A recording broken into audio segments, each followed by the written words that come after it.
बिस्मिल्लाहिर्रहमानिर्रहीम। अस्सलाम वालेकुम। आप देख रहे हैं माहीन इस्लामिक वॉइस। आज का हमारा टॉपिक है एक अमान अफरोज़ दास्तान। साल 1977 में एक कैनेडियन प्रोफेसर गैरी मिलर ने कुरान पाक में कुछ खामी तलाश करने का इरादा किया। क्योंकि गैरी मिलर टोरंटो यूनिवर्सिटी में पढ़ाता था और वो ईसाई मुबल्लिग भी था, उसका ख्याल था कि कुरान पाक में से अगर मैं खामी ढूंढ लूँगा तो मैं मुसलमानों को इस बात पे कायल कर सकूँगा कि आप मुसलमानों को छोड़कर ईसाईयत की तरफ आ जाएं। गैरी मिलर ने कुरान पाक के मतालिया करने के बाद जो कुछ भी उसने इंतहाई गैर जानबदारी के साथ लिखा, कुरान पाक के बगौर मतालिया के बाद गैरी मिलर ने लिखा कि ये एक ऐसी तहरीर है कि इस तहरीर को किसी इंसान का लिखना मुमकिन नहीं है। कुरान पाक की सबसे पहली चीज़ जिससे गैरी मिलर मुतासर हुआ, उसने कहा कि इस किताब की कई आयत ख़ास अंदाज में लिखी गई हैं। जैसे सूरह निसा की आयत नंबर 82 में उसने कहा कि लिखा है, अल्लाह ताला ने लिखा है, क्या तुम कुरान पाक पर गौर नहीं करते हो?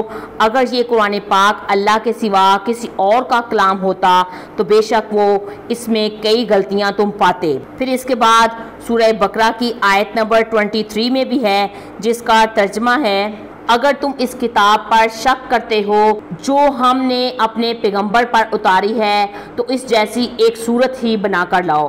कुरान पाक पर उसने तहकीक करने के बाद प्रोफेसर गैरी मिलर ने द अमेजिंग कुरान के नाम से एक लेक्चर लिखा, जिसमें उसने कहा कि दुनिया में ऐसा कोई मुसन्निफ नहीं है जो एक किताब लिखे और फिर लोगों को चैलेंज करे कि मेरी किताब में अगर कोई गलती है तो उसको निकाल के दिखाओ, जिस तरह से कुरान पाक में बार बार कहा गया है।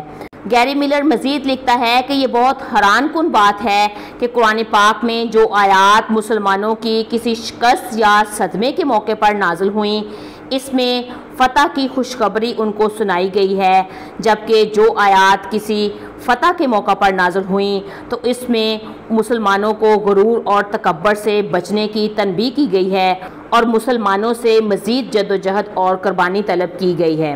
गैरी मिलर मज़ीद ये कहता है कि अगर कोई शख्स अपनी आप बीती खुद लिखता है तो वो अपनी फतूहात जो होती हैं उनको बढ़ा चढ़ा कर बयान करता है, और जो उसकी शिकस्त की बात होती है उसमें वो हिलिए बहाने करके उसको फिर जीत में ही डालने की कोशिश करता है। लेकिन कुरान पाक में तसलसल के साथ और इंतहाई मनकती अंदाज में इसके बरक्स लिखा हुआ है। कुरान पाक में किसी एक मखसूस वक्त की तारीख़ बयान नहीं की गई, बल्कि इसमें आम कवानीन वाज़िया किए गए हैं जो अल्लाह ताला और उसके बंदों के माबैन तल्लक की खदोखाल का तयन करते हैं। वाज़िया रहे, गैरी मिलर ने 1977 में कुरान पाक पर तहकीक का आगाज़ किया था और महज एक साल बाद ही 1978 में उसने इस्लाम कबूल कर लिया और उसने अपना नाम तब्दील करके अब्दुल अहद रख लिया था। इसके बाद उन्होंने अपनी ज़िंदगी इस्लाम की दावत के लिए वक्फ़ कर दी और वो टीवी के प्रोग्राम्स और पब्लिक लेक्चर में अक्सर वो इस्लाम की इशाअत करता हुआ आज भी आपको नज़र आता है। उम्मीद करती हूँ मेरी आज की वीडियो आपको अच्छी लगी होगी। मेरी वीडियो को लाइक करें, मेरे चैनल माहीन इस्लामिक वॉइस को सब्सक्राइब करें और वीडियो को दूसरों के साथ शेयर भी किया करें। शायद आपका एक शेयर मेरे और आपके लिए सदका जारिया बन जाए। फ़ी अमानिल्लाह।